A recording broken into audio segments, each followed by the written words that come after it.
Hello everybody, thank you for joining us. Today we're going to draw a person in a sprinting pose. So it's a sprinting action or sprinting pose, and we're doing this, it is the front view. We have put out other videos before in which we showed a person sprinting, but it was done from a side, a more different angle. But we've also put out videos in which we have shown them from pretty much from the front view, but this time we are showing this from the front view as well, but from a certain perspective. So we're going to put down a shoulder set right there.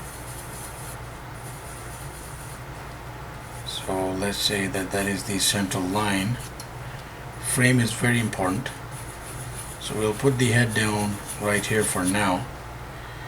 And of course that is the chest, the middle part of the torso, and we come down, and let's say the lower torso is somewhere around here, and this is where quite a lot of the action will be.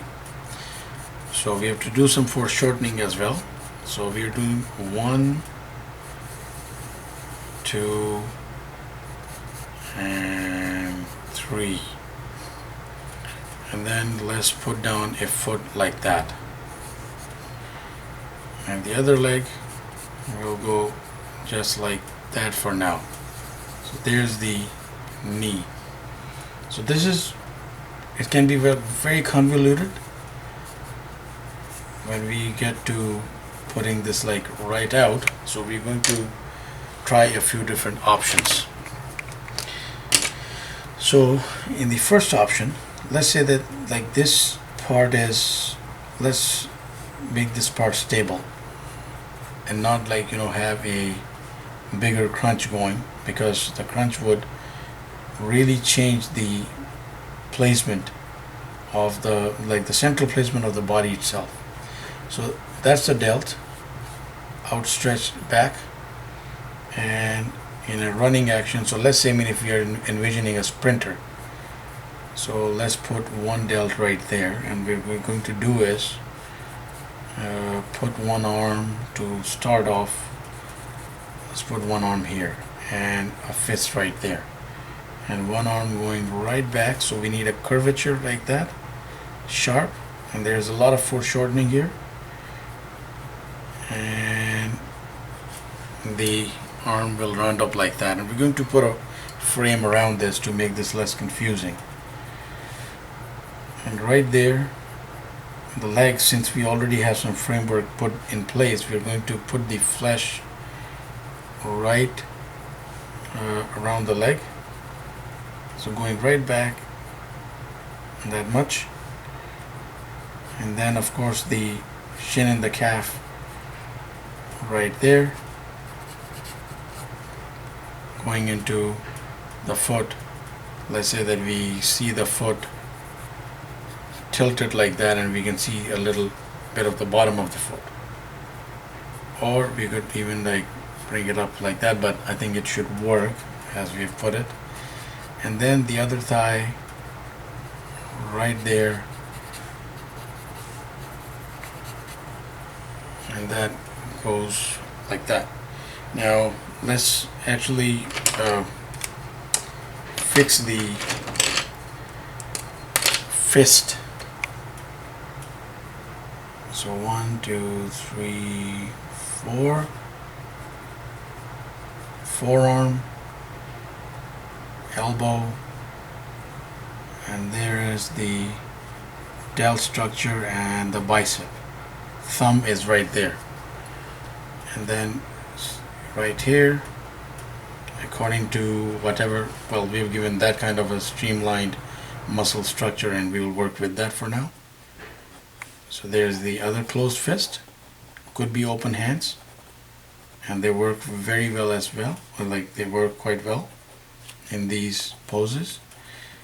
Usually if we are drawing, let's say, just this type of pose, it would be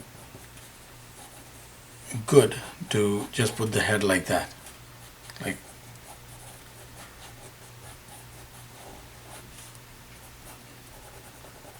eyes, nose, and mouth.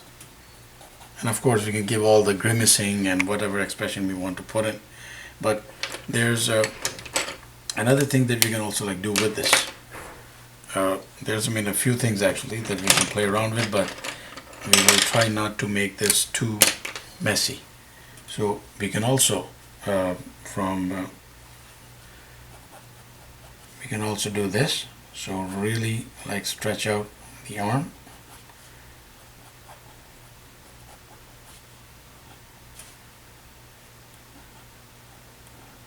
So arm, open thumb, and we could have this hand, like we can move this inward if we want to like show slightly different placement to make it a little more dynamic. And here's the fist right there. So there will be the fingers, and so that's like more foreshortening, like a true front pose where we are seeing everything like crunched together. For this leg, we could also move the knee like right up here. So let's say that we want to show slightly more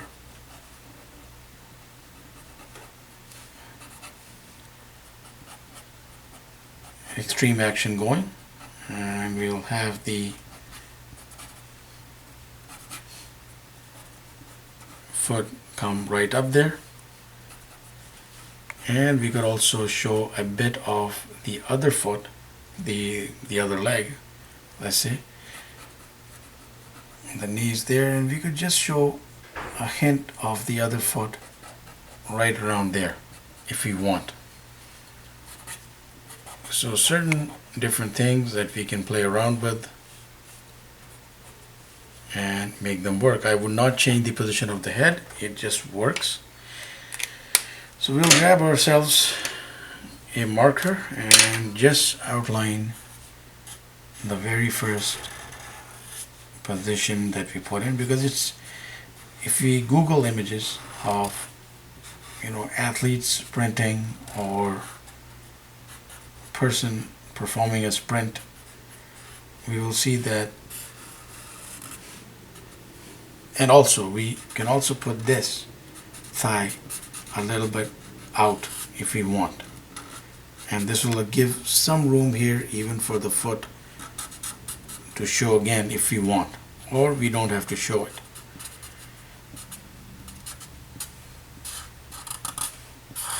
So we're just putting out the very first one that we did. It works quite well.